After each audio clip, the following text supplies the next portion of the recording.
dear viewers of the podcast Got in the Motion. With me, the main host, Javor Ivanov, and with my favorite co-host, Kubrat Ivanov, more known as Scooby. Hello everyone, and welcome to today's episode. We're joined by a very special guest who is John Burke and currently teaches in St. Mary's College, Rathmines. He's a super experienced teacher and has graduated with his undergraduate degree from UCD in 2002 in Greek and Roman civilization and philosophy, obtained his master's degrees from Trinity in 2003 in classics, and his teaching qualifications in 2008. Hello, John, how are you? Good, thanks. Hello. Yeah, I'm good. I'm very happy that we have another classics themed episode with another expert in this field. And it's great. Now, you also, as a teacher, specialize even more in Greek history, and it's, my father's typically Rome, but now there's that sort of juxtaposition, but I like it. Now, we always started off, it's a typical question that we have with our guests is, what sparked your interest to pursue classics for a living? For a living, I did it for my leaving cert. I liked it, and I suppose, the kind of kid that was never particularly motivated by getting a career that paid me lots of money. Yeah. I was more interested in pursuing something that I was interested in. Okay. And I guess I was sort of just, I figured I'd always be alright for money. You just get a job, you work, it's fine, you pay the rent. But I did my degree and then I did my master's because I thought that if I didn't do a master's in it, if I didn't write that thesis, I'd regret it forever or just go mad thinking about it. Yeah. And then when that was kind of finished up with that, then it presented itself as an opportunity presented itself to maybe turn this into a living. And so I decided to pursue that, and I just kept pursuing it, and here I am. One of the best in Ireland, I should say. John won't say it, he's very humble. But my next question is very trivial, and probably the answer will be short. But just to see the viewers how experienced you are, my question is, how many years you teaching classics? Well, I qualified in 2008, so it's 2025 now. So what's that? That's 16 years. And if you really want to be pernickety, I suppose you could add in my HDIP year, 2007. And I actually started teaching classics the year before in another school where I got my innings in secondary school education. But that was like maybe just for a few classes, and then they kept me on as a substitute. So what's that? Maybe 17 years. 18 maybe years with these few classes you did. That's it's almost 2 decades. I mean, it's impressive. And say it like that. well, compared with my experience, it's much fewer. But in generally speaking, 2 decades, almost 2 decades. It's impressive. So the next question I have the honor as well to ask. There is always a question that bothers me. We talked about it before in more kind of private conversation. In a private atmosphere and matter. Yeah. Why do you think, I always bother with this question, why in Ireland I like to answer me as what is really make Greece mythology and ancient history of Greece more interested to you, and why do you think most of the Irish people are more interested in the Greek history and mythology than Rome when it comes to classics? Because we know classics is Rome and Greece. Well, okay. There's kind of two answers to that. So one is sort of the obvious historical reason, and then the other one is a bit more airy-fairy and intangible. So I'll start with the airy-fairy and intangible one. I think Irish people and Greek people are very alike. So we tend to get one another, I think, in a way. And the more practical reason is just that Ireland was never conquered by the Romans. They never came here. So we're free to choose, and we choose the cooler ones. I don't think as well that a repulse, maybe, I don't know if it's the right word, but kind of put them off to know about Rome more, the Irish people, because they associate the Romans with the British Empire. No, I don't think so. I mean, if you go back to before, I suppose, to the 70s and 60s and beforehand, when Latin was a feature of Irish education, everyone used to know their Latin, and they would presumably know their Roman history as well. And I don't think interest in Rome is lacking in Ireland. And when I was in school, indeed, in first year, we had this sort of renegade little priest who taught us Latin on a Friday instead of French, and we used to love it. And then he got slapped on the wrist. Told not to do that anymore. So yeah, raffle. And so I don't think like Irish people are disinterested in Rome, or more focused on Greece particularly. But I think the Greece is maybe just more appealing to people who don't have maybe the background of being colonised by Rome. Okay. But I think if you talk to anyone that's interested, any Irish person who's interested in history, or they're interested in the Romans, they love it. So yeah. It depends maybe on the level of interest, the amount that they've read, the passion maybe towards it. Because I feel like towards Leaving Cert level, you're more so focused on maximising your results than sometimes just enjoying the subject.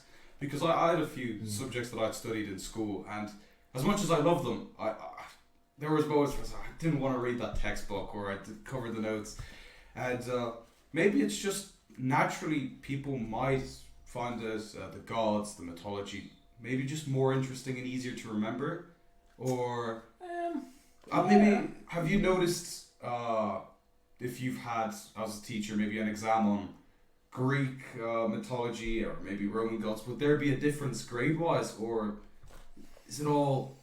It's a hard one, because the course that we teach is weighted in Greece. I think maybe the Greek civilization is easier to get a handle on if you're new to it. Yeah. Whereas at Rome, there's a lot of scaffolding that needs to happen. You need to learn a lot about the beginnings of it in order to understand. So if you're studying Caesar, for instance, there's a good bit of kind of background stuff that you need to understand. You know, what's an edile, for example, and how do you get elected to the Senate, and all those things. Whereas in Greek history, it's a lot. You can be dropped into the deep end and you can start swimming fairly easily. Yeah. Whereas with Rome, it's kind of an aggregate system. Where you kind of build up. So as a result, I think teachers naturally choose the more Greek side of things because it's easier for a class to get it. Yeah. Of course. So maybe that's a contributing factor to this phenomenon. Okay. And kind of following off popularity, what's being taught, I have a question. Why do you think that history is more taught in schools? Obviously, the dissertation, there's more history teachers, there's more people are choosing the subject. You can go to, public, private. History is always one of the core additional subjects that you can choose in comparison to classics, because you see the points in classics, even in Trinity, UCD, they're 450, 480, which is still high enough scoring points, and you'd imagine a certain percentage of them are going to teach. Why is there that disparity in popularity of teaching and the provision of teachers? And why is... I just think it's sort of tradition and what people are used to. I think once Latin disappears from the school curriculum, classics was introduced as a subject in 1983, kind of because of the waning interest in Latin. So classical studies as a sort of studying Greek and Roman through English translation, which is what classics is a relatively new subject in the educational kind of sphere, whereas history has kind of arguably always been there. Yeah. So as a result, most parents know what history is. Yeah.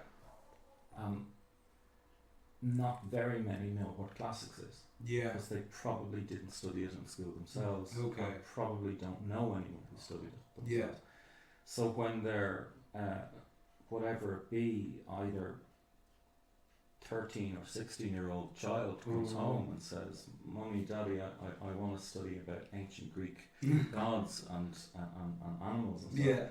Well, they were probably already kind of worrying about, like, oh, he's going to like history. What job are you going to get out of that? But then when you come along and say, "I want to study Greek gods," Yeah. it's like, "Oh, Jesus."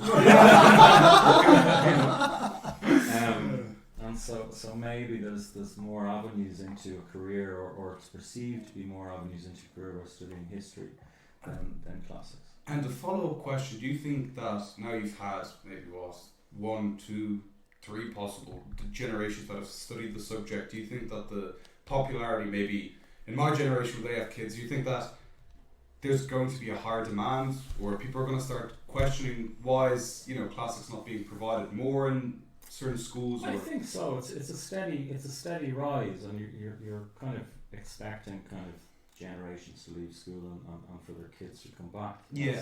And for that sort of desire to be there. Yeah. But certainly, like, students generally who study classics will like it, and past pupils of mine, and I'm sure any other classics students, Yeah. when you meet them, and they always have, generally, because you always get 1 or 2 students that just don't like the subject, and that's Yeah. fine. But most people who study it kind of value it and like it, and yeah, it 2012 I did a survey of we needed data because we were trying to review the subject, get it reviewed for Leaving Cert. Yeah. Lots of teachers did lots of things, but my little job was to survey Leaving Cert students, because we didn't have any fact-like data that we could point to, so it just looked like teachers complaining. Yeah. So you needed to be able to point to some figures, some statistics, and so I collated a survey and interviewed kind of, I don't know, maybe 40, I think it was 43% of all the candidates in 2012 to get this thing. But the reason I'm mentioning it is because there were certain questions on about what students value about the subject. Yeah. And what they said at sort of age 17 and 18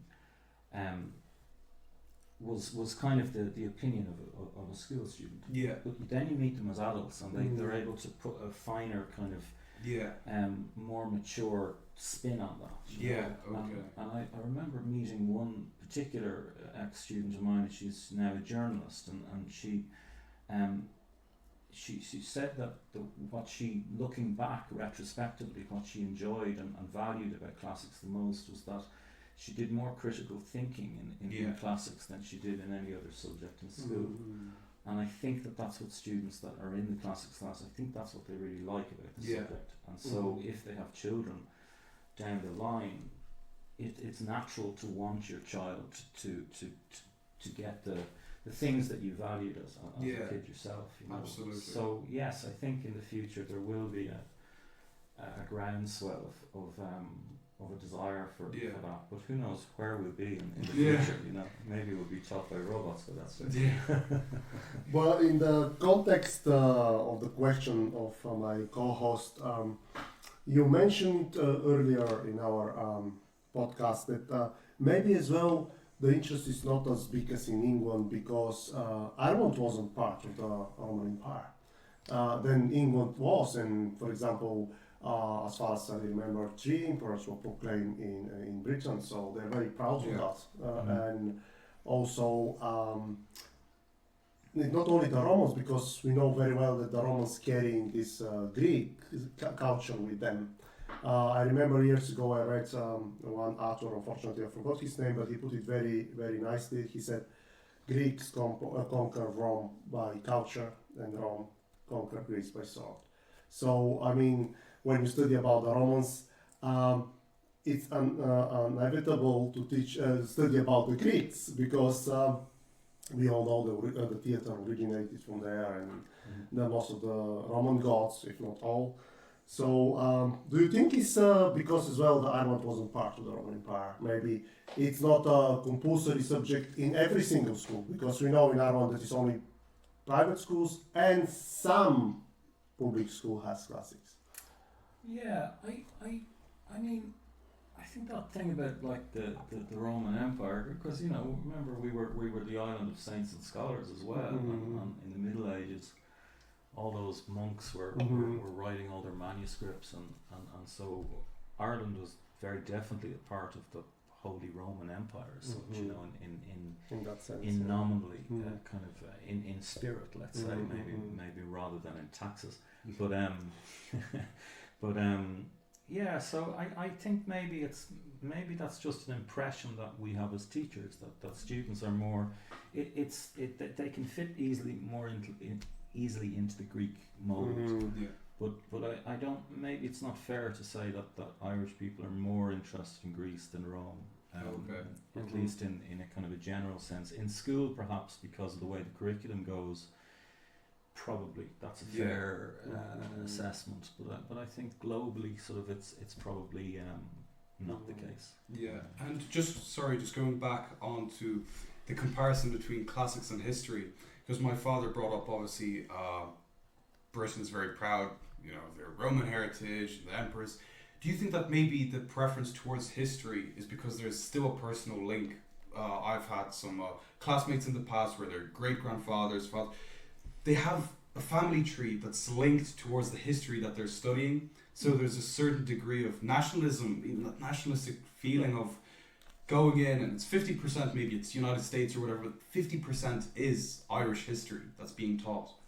Yeah, I do. I think it's very obviously the case that that's what it is, and also that there's I mean, I taught history for years, and one thing I noticed about, you'd go to parent-teacher meetings, and dads, I used to teach girls, and so the dads would come in, and they'd be all like, "Oh, I love history, and I can't, and the World War II, it's Stukas and all this sort of stuff, and I'd be thinking of the girl, the daughter that I taught, who didn't really care about that, but cared enough about it because dad likes it. So therefore she loves dad, so therefore she'll say that she likes it, but really couldn't care less. And the dad was coming in, and so yes, they because there's a recent history is obviously something that generates interest, because you're right, you do have a connection with it. The part of history that really motivates me is always ancient, and I kind of lose it once you get to kind of like the Renaissance, maybe the Industrial Revolution. Actually, maybe the Industrial Revolution. I would say. Once you get there, I start losing interest, and students of mine used to classic students at Leaving Cert, who I would have taught history to, because I always thought I did a good job of hiding the fact that I was bored in class, and then fifth years kids see everything, and they're very astute, and and frequently it would be thrown back at me. It was like, so it was obvious you hated history in third year, and I was like, no, I didn't. That's not true.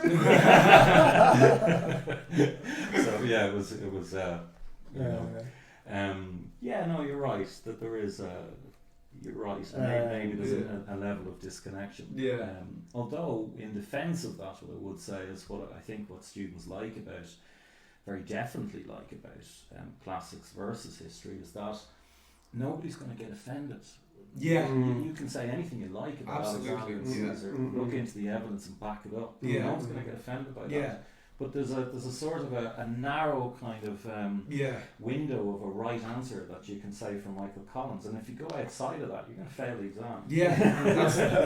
That's why it's a tough thing. Obviously, I didn't study classics, but I studied history. Sometimes I'd realise, I'm writing, about a certain president or a certain political leader, and I'd notice, wow, okay, if my teacher fails me here, it's okay because it's here. But if this happens in the exam, it's. And I took a lot of opinion-based subjects. So now, as the date for the Leaving Cert's coming up, the results, I'm thinking, did I go too far one end? Did I go? Trying to stay neutral it's a tough task. Certainly. John said a lot of interesting things so far, but I agree with John that I hope the historians will forgive me. First-time historian before being classicist. My degree is in history, and I continue teaching history.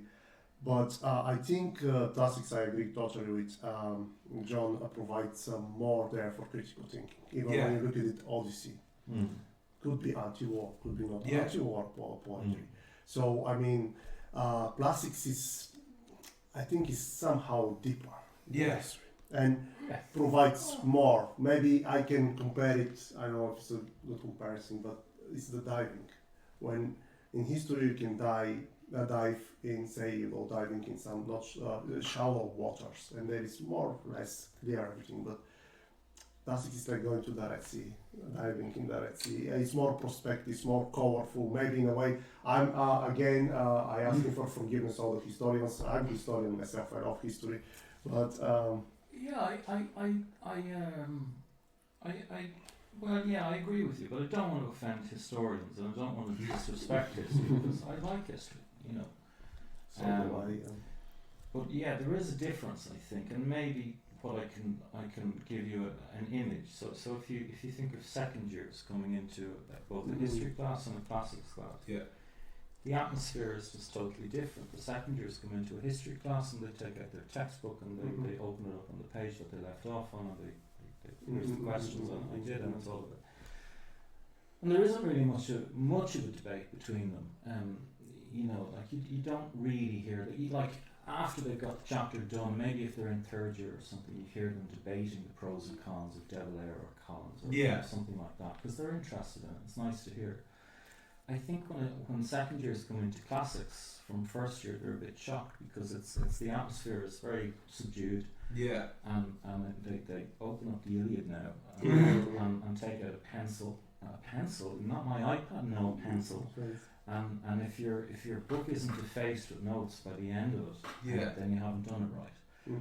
And what we're going to do is we're going to really read these 2 or 3 pages very closely, and the conversation will go wherever it needs to go. Yeah. And at the end of it, you guys will understand this little component of epic or whatever we're happening to be studying. But I use the Iliad as a good source because, you know, the kids, they're only 14, but they're very aware that they're studying the primary source. Yeah. And they're not being told what to necessarily think about it. They're just being told, well, this is what it means, and this is, you know, this is the context and stuff like that. But it's kind of, they like the fact that it's their opinion that counts. Yeah.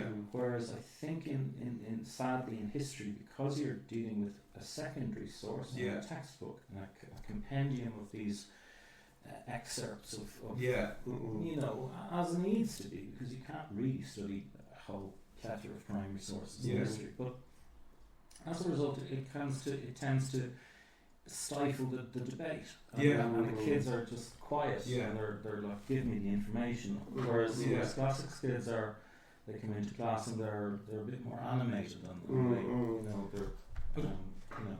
Even I've noticed this in history, people learn off the textbook. So it's whatever they've read in that one textbook, that's what they remember. And it will do the job in the exam, and they can agree with it, where they agree with it, disagree with it.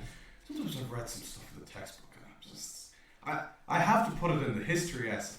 I wouldn't never agree with some of the things, whether it's Irish history. Like I was reading certain parts of how they were depicting the treaty and the whole you know, some of the stances that they took, it wasn't neutral, it was quite one-sided. So obviously when you go into a history class and you're trying to get, it's really the people that have an opinion and are passionate and really want to declare it, state it in front of the class. And that's where the best debates happen, because fortunately in my class we were 7-8 students, but you'd have 4 or 5 that just really wanted to just say, no, I disagree with you, and it gets that element. But I feel like obviously through my father I've seen the classics questions, they're slightly more open-minded, where you're not talking about a specific time period or a certain aspect. You have 2-3 factors that you debate through the books that you've read, the quotes that you've decided to put in, and I think that's great because it allows for more open interpretation. And I feel like the opinion marks are valued more, rather than in history. I feel like if you go on too much towards one side, it actually backfires in your overall grade. Yeah, maybe. I can't speak for history because I don't teach it at the leaving cert level, and I haven't taught Yeah. for junior for a long time, so I wouldn't like to comment for history, but I Yeah. can speak for classics, and yes, you're right. When you're studying particularly Alexander or something like that, then the kids get into it, and they come into class talking about it, and they often disagree. And when they disagree, then that's great. I always like to think in leaving cert particularly, one of the things I say to the students is, I'm not standing up and I'm not lecturing, and mostly you're going to do the talking, and I'm just going to steer the conversation. And I love when that happens, because then they start arguing, and my teaching plan goes out the window, the lesson plan, because this is better, Yeah. So you're just kind of like, right, fight.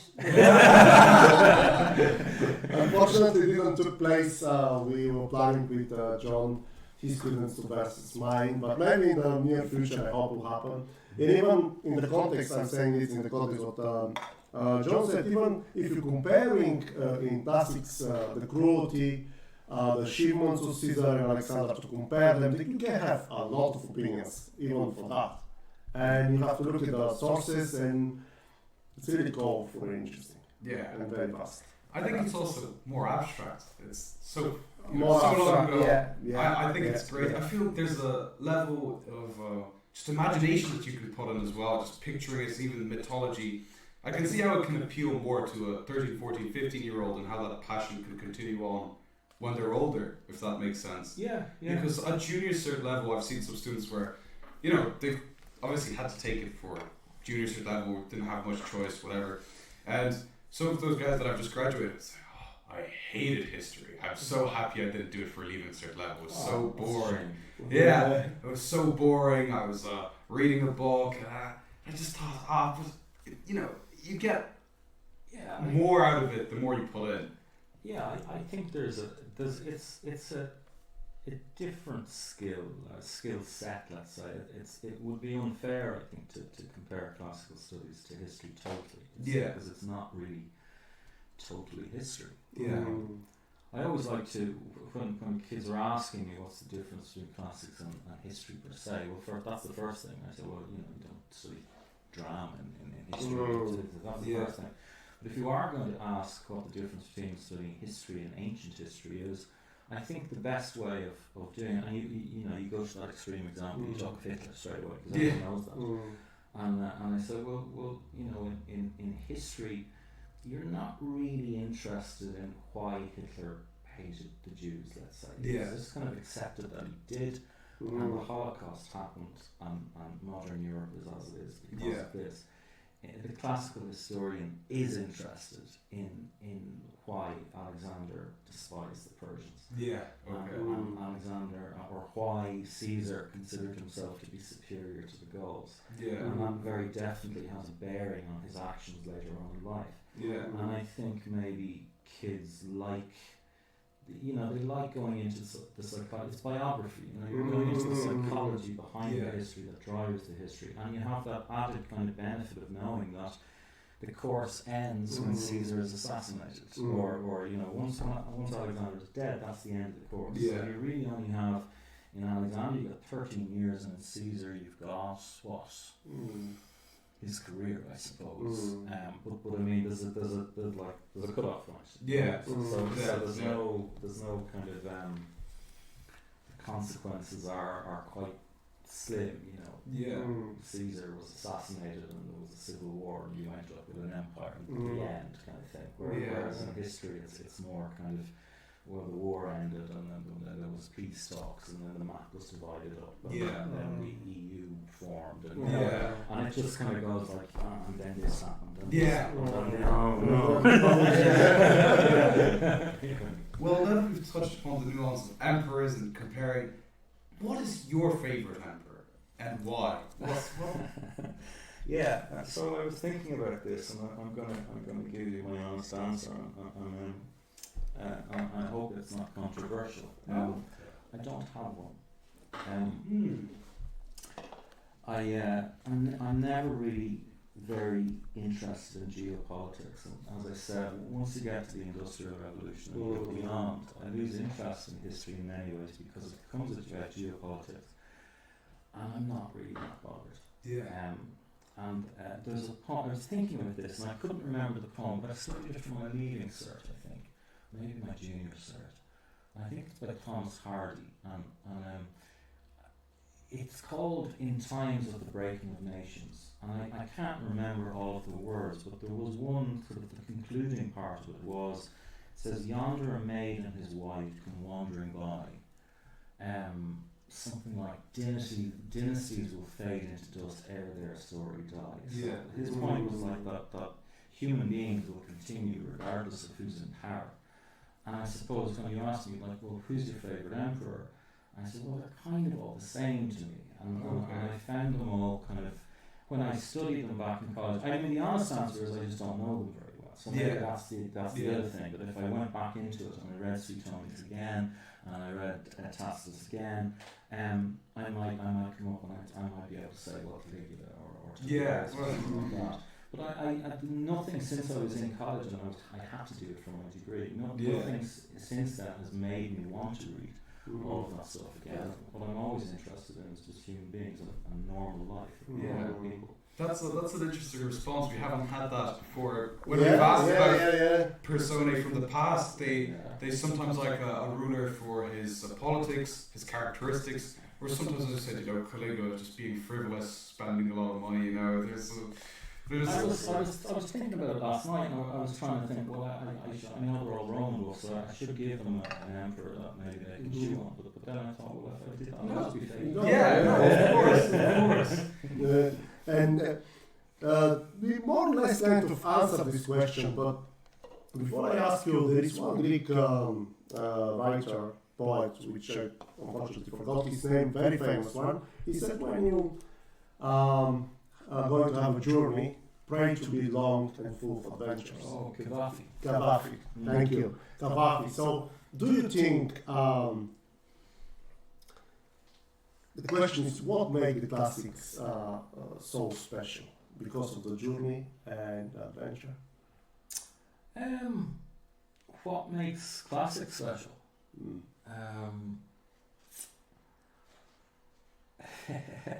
To who?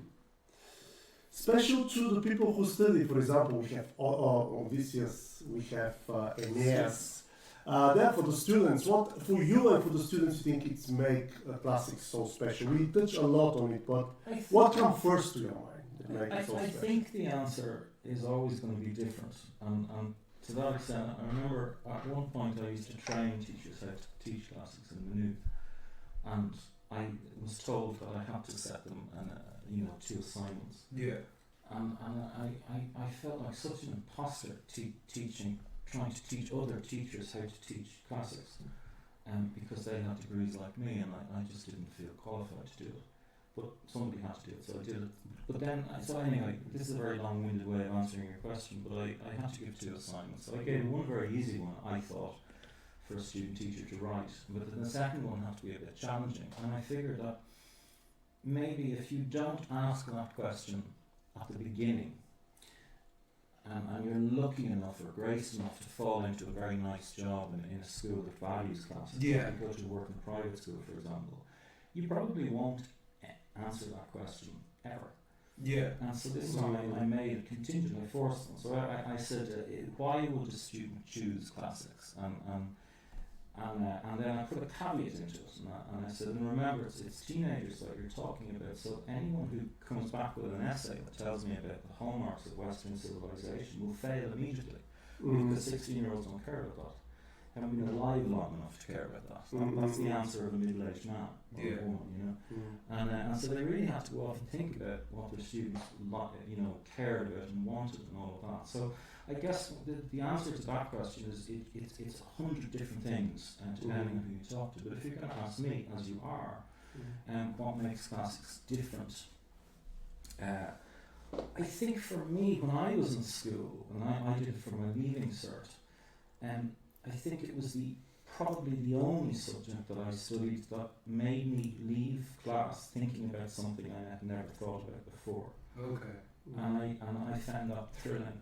And it wasn't that didn't happen in history or English or whatever other subject there was. It's just that the thoughts were kind of like they were generally on the same theme. So if you leave English and you're studying poetry, you're thinking about the profound empathy or human emotions or something, but I found with classics it was like an encyclopedia of ideas that I would leave class one day thinking about phalanx warfare and why it went extinct. Yeah. And then the next day I'd leave and I'd be thinking about producing a play and how stagecraft went. And you know, so it was kind of like every day it was a new, different thought that I was having, and it was just this panoply of possibilities.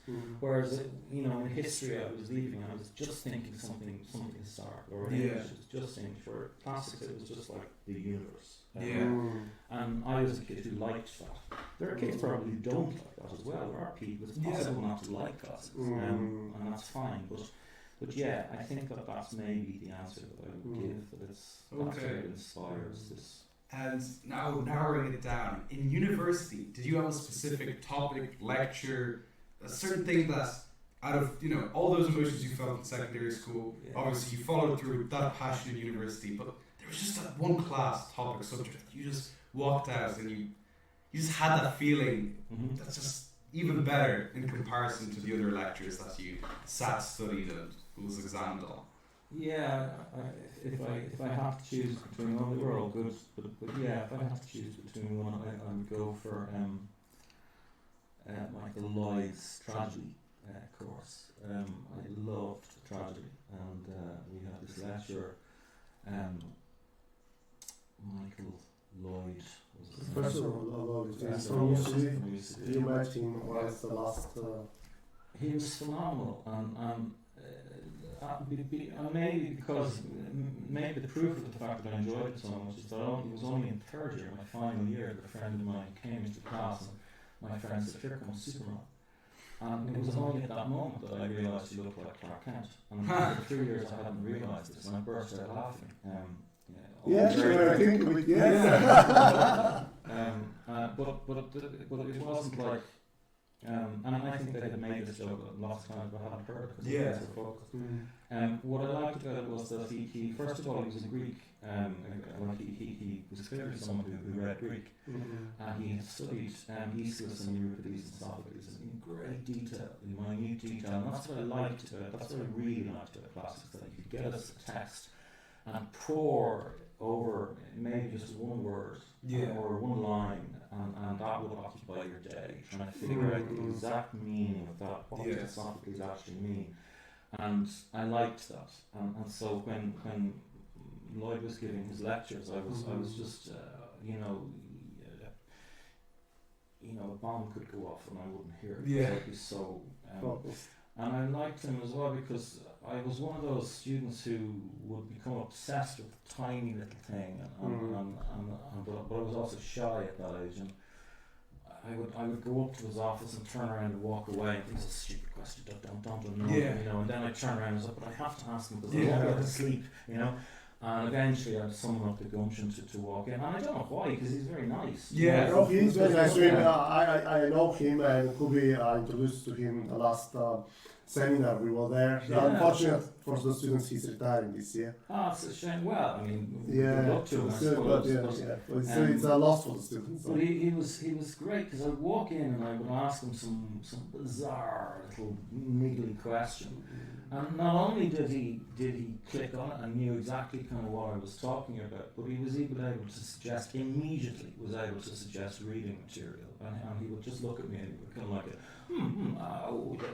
that's Warren on a page, you know, he'd reach over to the shelf and he'd take it down and say, I think it's on page 170.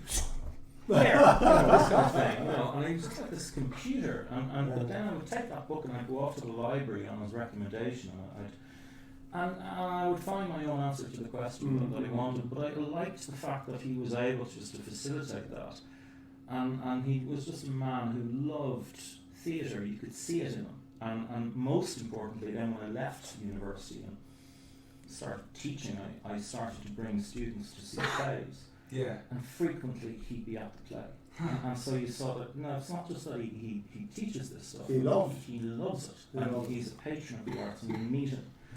And I brought a tour to UCD Classical Museum one day with a class of girls, and we were we just happened to be in the thing, and he happened to be walking past, and I stopped him, and he's quite an unassuming sort of person. He sort of does his own thing, and I stopped him and kind of I maybe embarrassed him a little bit, and I sort of said that this is one of my favourite lecturers, and he made me sort of love classics, and maybe contributed to the reason why I'm teaching you today, kind of thing. Yeah. So all the girls were very nice, they go, oh, this kind of thing, and I think he got really embarrassed. That's a very humble man.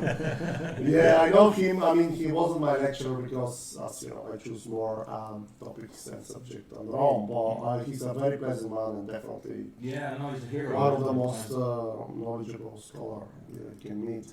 Now I said it's unfortunate for the students he's retiring this year, but we wish him all the best. My next question is, John, you're a man with not only experience in teaching, you're a man that has been in many excavation sites, many times in Greece especially. Twice, was it twice? I thought it's my number. Anyway, what the question is, I think it's very interesting. What was the most interesting object or discovery you made? I think maybe it was in Ireland, in Greystones. It was a Bronze Age site on a contract in 2000 and would have been about 2003. And it was the winter time, so February. It was a very hot February day. We were in t-shirts. And this place is called Charlesland, and I think it's probably all apartments now. But Charlesland. I have a lot of friends who live there with what I've seen, so very it was well. green fields or brown fields because it was a stretch. And they called us into they called it it was rescue archaeology, and I was working a contract. It's the only job I was ever fired from. I can tell you that story there. But the interesting find was. Because I was a tall guy, tall guys generally got the big rocks to move. And after a while of being moved off, excavate that, and I'd excavate it, and then I'd find something, and then suddenly it was like, okay, John, there's a big rock over there, can you move? And then someone else would come and take over my hook. And I got fed up with this, and so one day I just refused. I was excavating around this little pot. And I just point blank refused. I said, no, I'm not. I started this. And I said, okay, well, someone's going to come in and help you then or something. I think they were afraid of breaking it or something. And that's fine, But I said, I'm not this time I'm not going to move the big rock. Stay. And so anyway, we brushed it away. And it was an upturned urn. It was Bronze Age. We knew it was Bronze Age. It was a Bronze Age site. And it came to a moment where we had to lift it, and we put like little cocktails. We really didn't want to break it. And so we lifted it up, and the minute we lifted it up, there was, I'm not joking, there was a clap of thunder over our heads, and we upturned it. And Zeus was angry. Yeah, he was. Yeah, and we upturned it, and it turned out to be a cremation urn, and inside it was the fragment of cranium. Part of the skull, and it was really thin, and that meant it was a baby's cranium. So that was a pretty cool thing to excavate. Okay, thank you for sharing this experience. Very interesting. Well, make you think maybe Zeus exists, or when you say thunder, when you say thunder, it crossed my mind on Zeus. So I don't know. Maybe infidel. And just out of curiosity, maybe I'm being a bit cheeky here, was it your refusal to move the big rocks that eventually led to to being fired? Yeah. No, it wasn't. I was, me and two other big lads, we were sent down, because it was rescue archaeology, so they had this kind of deal with the builders that they'd excavate within a certain period of time. And it's one of the reasons I left archaeology, because at least contract archaeology, because I realised it was mostly just about extorting money out of builders. So anyway, there was obviously a deal that had been done between the archaeology company and the NRA who were there. There was a limit of our excavation, and the builders can't really come on to the excavation site for fear of the archaeology. Anyway, down on one side it was like this little hill, and basically me and two other guys were told to hoof it out. That was the expression. Just go down there and hoof that out. It's for the builders and they need it gone. And we agreed that we would go, and we ran out of time. Yeah. So me and the two boys went down. We were looking at it. As an archaeologist, you start getting an eye for weird looking things. Yeah. And we started looking at them. So I don't have to look at this. This looks like it's archaeology. And one guy was looking at the little. It was a Bronze Age village, and it's like. I wouldn't be surprised if this is a full fit, And we started to. We were told to hoof it out, but we couldn't resist. So we dropped a section into it. And straight away we started seeing flexible iron and charcoal and things like that. And we scratched our head and we said, "This isn't a dump. This isn't a midden. This is probably a foot, and it's heritage." And the three of us looked at each other and said, I'm not doing this, I'm not doing it. Yeah. I'm just not doing it. So we sat down and played cards.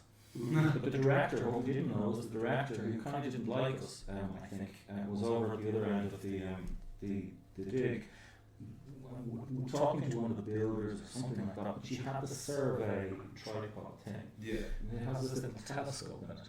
And it's very hard to pinpoint anything in those little things. I know because I tried to catch it. Parachute guy from the thing. Anyway, we were caught in the crosshairs of the. And one guy got a phone call from me and I was like, "Oh, it's the director," And I heard it, I just heard his voice over the thing. "You're fucking fired!"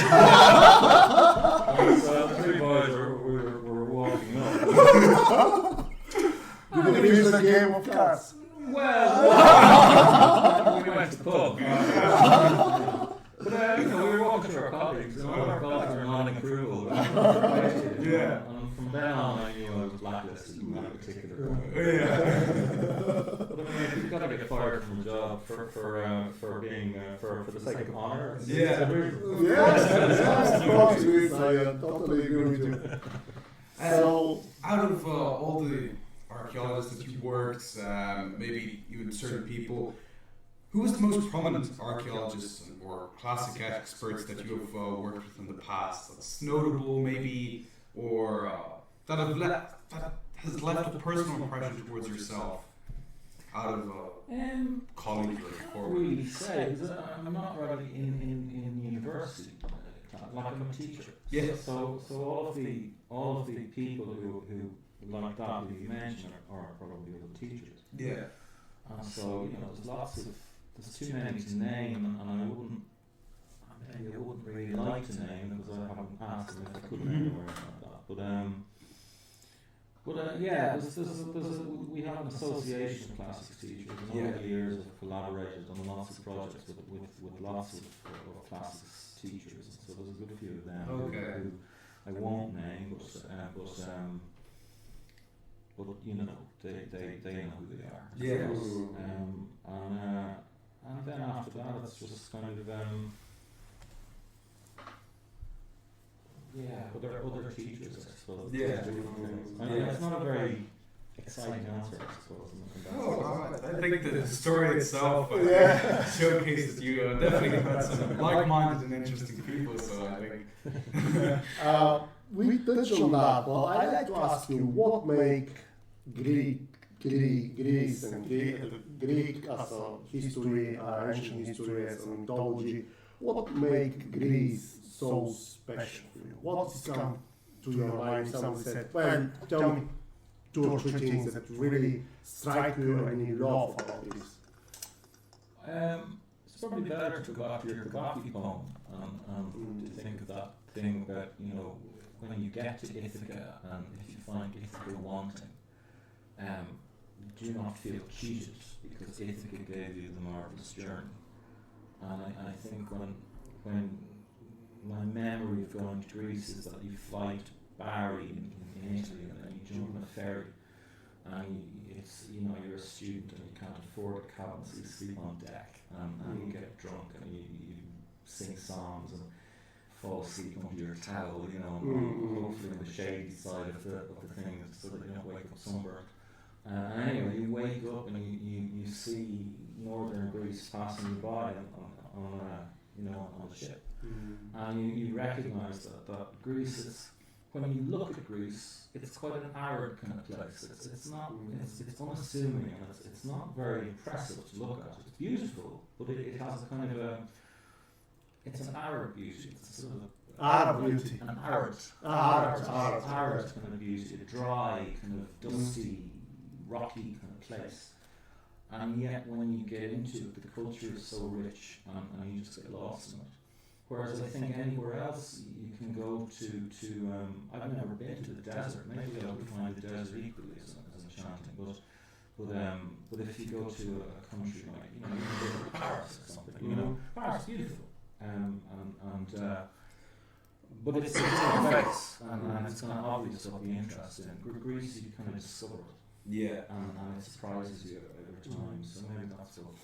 Does that answer your question? Yes, and you know what is interesting as well in this answer of yours, that he just came back recently from Greece, the same group of islands from Zaltek, they call it, Zakynthos. Yeah, I did, but you had the same feelings, no? That you were more in Africa. It was very different. I'm sure that if you go into mainland Greece, it's going to be totally different than to the islands. Yeah.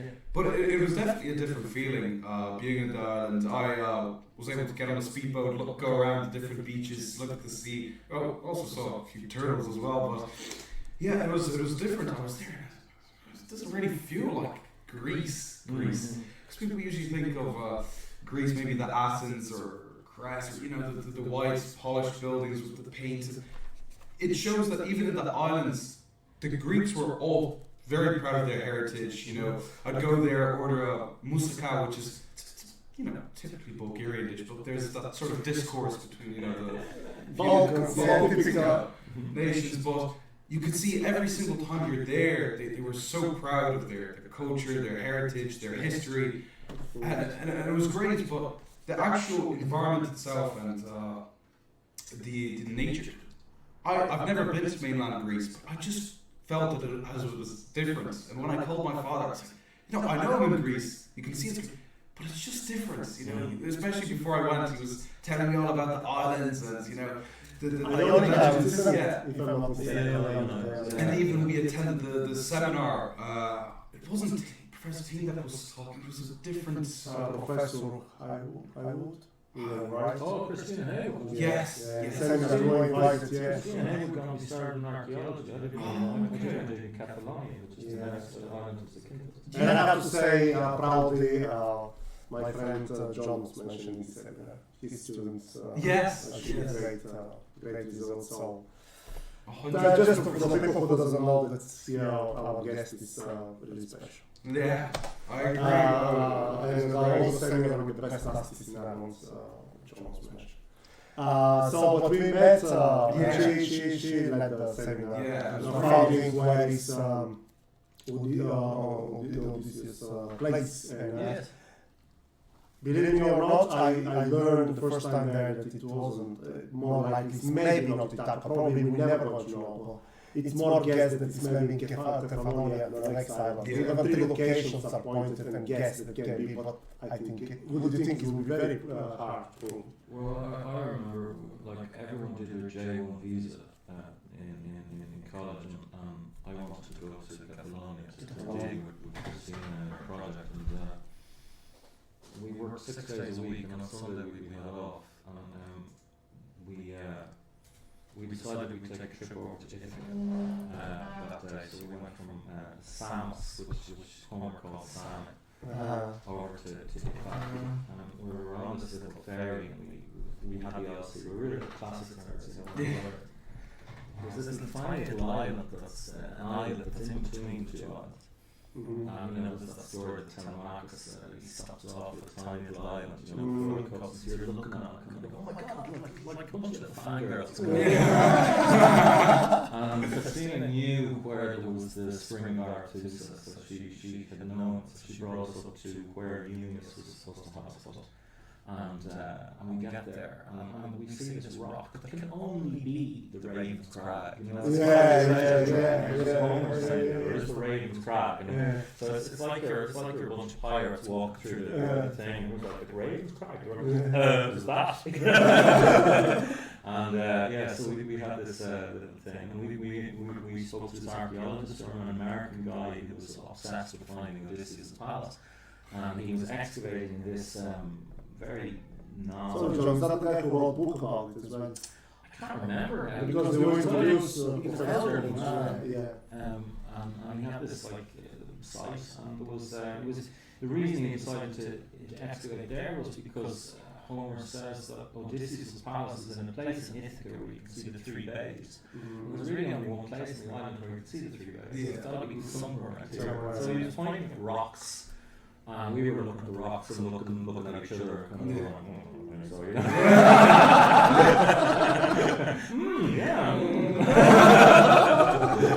We didn't want to offend them. Yeah. But yeah, that seminar was interesting that he introduced. I think he was one of the guys with many theories, many locations, especially yeah, she did a lot in the seminar. My last question for me is, I can ask you thousands of millions of questions. I love classics, as you know.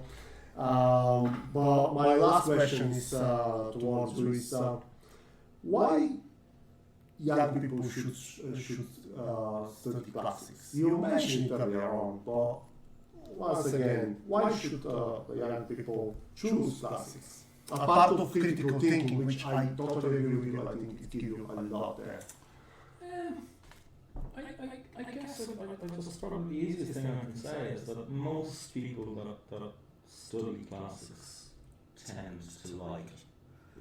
An awful lot of them love it. And maybe the benefit of it is that it gets you into that zone where almost like the mechanics of the written word become an obsession. You know, that you really find yourself poring over books, and many books, and many sources, and images, and so it's really, in a very creative way, it pulls in, actively encourages you to pull in lots of different sources, and get your arguments as right as you can possibly get. I suppose, first of all, kids like that level of ownership of what they're doing, necessarily. And it follows you into later life then, because it means that, you know, the obvious example is journalism or law or something like that, but even if it's business or something and you have to prepare a board meeting or something like that, you know how to do it, because you've been kind of almost always doing it in classics from almost the word go. And maybe that's something to do with your career or something, but why should they do it? Oh, do it because it's cool. Do it if you love it, do it. I totally agree with John again, because I think it gives you really a lot of skills to debate, to make your point, critical thinking, even for business, to be prepared for that. So classics really is not only something that you learn, because it's obviously it's like a universe so interesting, so deep, so colorful, so can be looked from different angles, but as well give you life skills. You see the human interactions, the good and bad, the mix of this in people. The Odyssey, for example, he can be looked at as a cruel man, but also he can be looked at from different points as a family man, a great man who loves his wife, who loves his son. But you can make the opposite point and say, well, not really. He was a bit of maybe womanizer, maybe a little bit cheating. Some can say, well, he was forced with Calypso to cheat.